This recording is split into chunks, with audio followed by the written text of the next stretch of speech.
Yo, yo, yo, it's your boys Luap and Starmeister, aka the Pichu Bros, and welcome back to the third episode of the Pokémon Chronicles review series. Today we'll be reviewing episode 5, A Family That Battles Together Stays Together. It originally aired on December 3rd, 2002 in Japan, and on June 24th, 2006 in the US. So with all that out of the way, let's get started on our recap. This episode begins right after Ash, Misty, and Brock parted ways at the end of the Silver Conference. Being touched by Harrison's great character, Brock decided to go back home to his family, the Harrisons. While overseeing the city, he is stopped by a strange man that tells him the city is cursed, but the strange man ends up being Brock's father. This was a cool callback to episode 5 of the original series where the exact same thing happened to Ash and Misty. Brock's father informs him that his mother has done horrible things to the gym, and they both decide to take a look. After going home and reuniting with his 9 siblings, Brock and his father, accompanied by his mother, go to the new Peter gym, which has become water-themed. In order to get control back of the gym, Brock asks his father and mother to do a one-on-one battle, and the winner can control the gym again. However, if the mother wins, all of Brock's siblings have to become water-type trainers. With Brock refereeing, the battle begins and his mother sends out Meryl against his father's golem. Can I just take the time to say that his brother Forrest has some of the best lines on the show? I guess that's what they mean by sink like a stone. But I've got to stay focused if I'm gonna become a great Pokémon breeder. Talk about the girls. In another callback to the original series, Brock said that he lost to Ash despite having a type advantage, so his father can do it too. Flynn starts the battle with an earthquake which seems to do a lot of damage, causing the water in the gym to go crazy, and Meryl can't stay afloat. However, Lola counters with Surf and one-shots the golem as it drowns to death before being saved by Blastoise. After defeating Flint, Lola is then challenged by the determined Brock as he doesn't want the pewter gym to be a water-type gym. At the dinner table, Flint and Lola announce that the pewter gym will become both a water and rock-type gym, but this angers Forrest, who runs away. One of Brock's sisters mentions that Forrest wanted to be the gym leader when he gets older, so Brock goes after him and goes to comfort him. He gives Forrest some advice and tells him to watch his battle with their mom tomorrow as he will prove to him that rock types can beat water types too.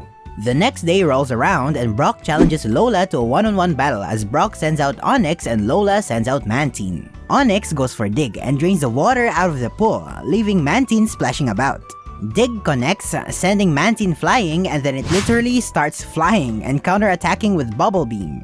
After a long back and forth, Onix emerges victorious, winning the battle for Brock. As per their agreement, the gym will remain a rock-type gym.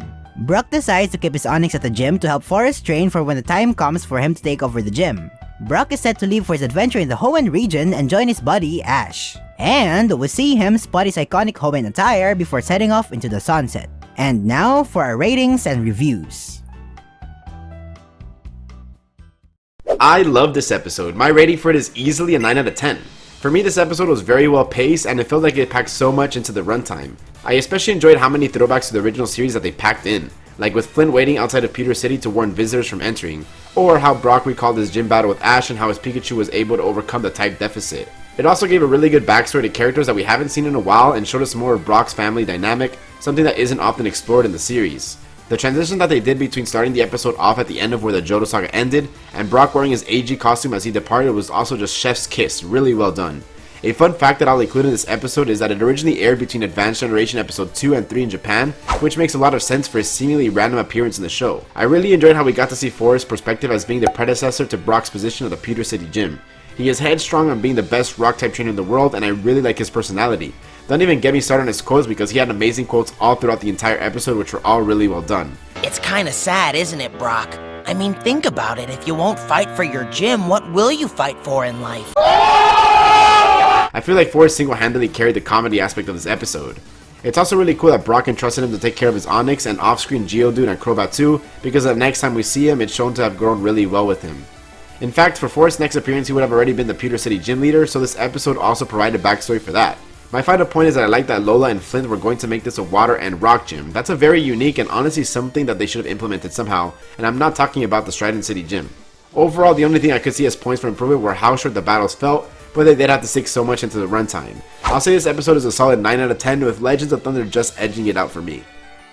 As for me, I'm giving this episode a rating of 9 out of 10 as well. This episode was awesome all throughout. Brock was a strong protagonist and we truly got to witness his passion to reform the Pewter Gym. Flint and Lola gave us some cringe moments with weird implications that annoyed Brock, but I personally think that many of those moments were entertaining. These moments were also what brought out the best in Brock, further accentuating his inner passion and showcasing his serious side. As a result, we got to see how he's grown during his travels, like when he mentioned that one thing he learned from Ash is that there's always a way to win no matter how the odds are stacked against you. And when the time came for him to battle his mother with a massive disadvantage, he put these learnings into action by coming up with an outside-the-box strategy to drain all the water from the battlefield. And I think it was genius writing. Brock's passion and growth were highlighted in this episode. He showcased everything he's learned throughout the original series, and by the end, he was able to pass these learnings to his little brother Forrest.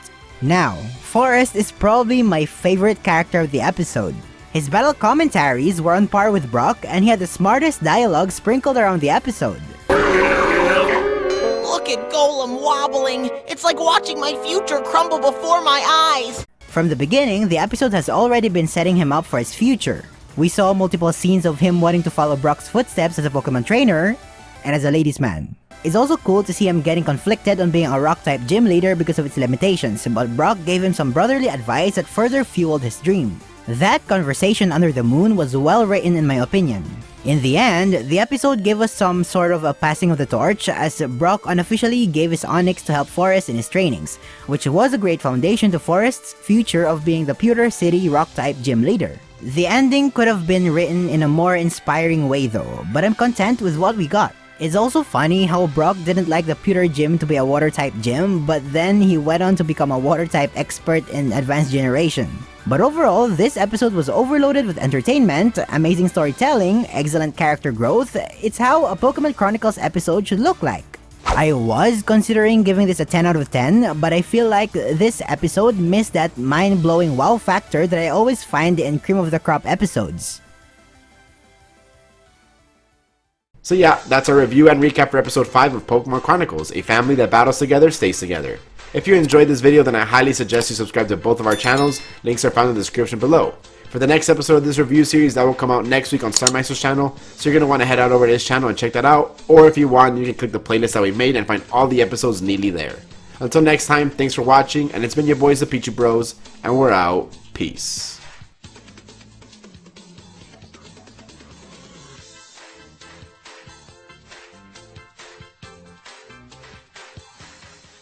Building it. Not gonna work.